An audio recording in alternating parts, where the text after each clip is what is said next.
AP Congress అధ్యక్షురాలు YS షర్మిలపై CM YS Jagan Mohan Reddy కీలక వ్యాఖ్యలు చేశారు.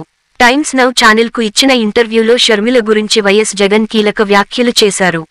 షర్మిలను మిస్ అవుతున్నానని చెప్పుకొచ్చారు. ఇంట్లో వారసత్వ విషయంపైన కీలక వ్యాఖ్యలు చేశారు. అలాగే ప్రధానిగా రాహుల్ గాంధీ, నరేంద్ర మోదీలలో ఎవరు సరైన వ్యక్తి అనేదానిపైన వైఎస్ జగన్ తన అభిప్రాయాన్ని వెల్లడించారు.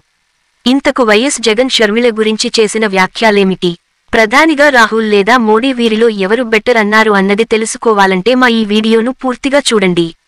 ఈ వీడియో పూర్తిగా చూసినప్పుడే వాస్తవ విషయాలు ఏమిటో గ్రహించగలుగుతారు. ఇందుకోసం మా జాగో టీవీని ఇప్పుడే సబ్స్క్రైబ్ చేసుకుని ఈ వీడియోకు ఒక లైక్ ఇచ్చి ఇలాంటి రాజకీయ ప్రత్యేక కథనాల అప్డేట్ను చూడండి. ఏపీ రాజకీయాల్లో ప్రస్తుతం అన్నాచెల్లెలి యుద్ధం నడుస్తోంది. ఎప్పుడూ లేని విధంగా వైఎస్ఆర్ కుటుంబం రెండుగా విడిపోయి 2024 ఎన్నికల్లో తలపడుతోంది. CM YS Jagan Mohan Reddy, Kadapa sitting MP YS Avinash Reddy ఓవైపు వైఎస్ జగన్ చెల్లెళ్లు వైఎస్ షర్మిల, వైఎస్ సునీత మరోవైపు నిలబడి తలబడుతున్నారు. ఈ నేపథ్యంలో రెండు వర్గాల మధ్య మాటల తూటాలు పేలుతున్నాయి. తన చెల్లెలు షర్మిల పచ్చచీర కట్టుకుని ప్రత్యర్థుల ఇళ్లకు వెళ్లి వారితో చేతులు కలిపిందంటూ వైఎస్ జగన్ షర్మిలను ఉద్దేశించి నేరుగా విమర్శలు చేశారు. బాబాయి వివేకాను చంపిన హంతకులకు జగన్ టికెట్ ఇచ్చారంటూ షర్మిల ఆరోపిస్తున్నారు. అలాగే వైఎస్ అవినాష్ రెడ్డి మీదకు పోటీకి కూడా దిగారు షర్మిల. ఈ క్రమంలోనే ఇటీవల ఓ జాతీయ మీడియాకు ఇచ్చిన ఇంటర్వ్యూలో షర్మిలకు డిపాజిట్లు కూడా దక్కవనే బాధ తనకు ఉందంటూ జగన్ వ్యాఖ్యానించారు. దీనికి అంతే ఘాటైన కౌంటర్ ఇచ్చారు వైఎస్ షర్మిల. ఇలా అన్న చెల్లెళ్ల మధ్య రోజు రోజుకు మాటల తూటాలు పేలుతున్న నేపథ్యంలో సీఎం జగన్ ఎన్నికలను పరిగణనలోనికి తీసుకుని కాస్త లౌక్యంగా వ్యవహరించడం మొదలెట్టారా అన్నది ప్రస్తుతం ఆయన వైఎస్ షర్మిలను ఉద్దేశించి చేసిన వ్యాఖ్యలను చూస్తే అనిపిస్తుంది. తాజాగా చెల్లెలు వైఎస్ షర్మిలను ఉద్దేశించి వైఎస్ మరోసారి కీలక వ్యాఖ్యలు చేశారు. టైమ్స్ నౌ ఛానెల్కు ఇచ్చిన ఇంటర్వ్యూలో షర్మిల గురించి జగన్ కీలక వ్యాఖ్యలు చేశారు. తన చెల్లెలు మధ్య ప్రస్తుతం ఉన్న సంబంధాలపై జగన్ మాట్లాడారు.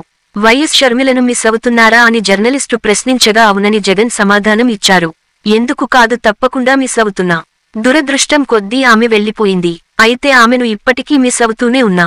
ఆమె వెళ్లిపోయినా ఆ ప్రేమలు ఎక్కడికి పోతాయి అని జగన్ బదులిచ్చారు. షర్మిలకు మంచి జరగాలని కోరుకుంటున్నారా అని ప్రశ్నించగా దురదృష్టవశాత్తు ఆమె తీసుకున్న లైన్ కారణంగా పరిస్థితులు అంత మంచిగా లేవు అని జగన్ సమాధానమిచ్చారు. ఇదే సమయంలో రాజకీయాల్లోకి రానివ్వనందుకే తన నుంచి షర్మిల, సునీత విడిపోయారనే విమర్శలకు కూడా జగన్ బదులిచ్చారు. వారిని పార్టీలోకి చేర్చుకుని ఉంటే అది కుటుంబ రాజకీయం అయ్యేదని జగన్ అభిప్రాయపడ్డారు. అలాగే వారసత్వ సమస్య కూడా లేదన్న జగన్ తానింకా యువకుడినేనని అన్నారు. మరో 20 ఏళ్ల తర్వాత అలాంటి సమస్య రావచ్చేమోనని అన్నారు. అది కుటుంబంలోని సంబంధాలను నాశనం చేస్తుందని, ఎవరైనా ఇంటికి వస్తే స్వేచ్ఛగా మాట్లాడుకునే పరిస్థితి రావాలి కానీ అన్ని చోట్ల రాజకీయాలు ఉండకూడదని జగన్ అభిప్రాయపడ్డారు. అలాగే ప్రధానిగా రాహుల్ గాంధీ కంటే నరేంద్ర మోదీనే ఉత్తమమని వైఎస్ జగన్ అభిప్రాయపడ్డారు. మైనారిటీలు వంటి కొన్ని అంశాలను మినహాయిస్తే రాహుల్ గాంధీ కంటే నరేంద్ర మోదీయే ప్రధాని పదవికి సరైన వ్యక్తి అని జగన్ చెప్పారు. రాహుల్ గాంధీ అందరికంటే గొప్పవారని ఎప్పటికీ చెప్పలేనని వైఎస్ జగన్ అన్నారు. రిజర్వేషన్లను కాపాడుతా ఎస్సీ, ఎస్టీ, బీసీ, మైనార్టీ వర్గాలకు అండగా ఉంటానని ప్రతిచోట వైఎస్ జగన్ హామీ ఇస్తున్న విషయానికి తెలిసిందే. మోడీతో చంద్రబాబు కలవడం వల్లే ఏపీలోని వారి నాయకత్వంలోని కూటమికి మైనార్టీలు, ఎస్సీలు దూరమవుతున్న విషయానికి కూడా తెలిసిందే. ఈ పరిస్థితుల్లో ప్రధానిగా నరేంద్ర మోడీయే బెటర్ అని వైఎస్ జగన్ అనడం చర్చాంశనీయంగా మారింది.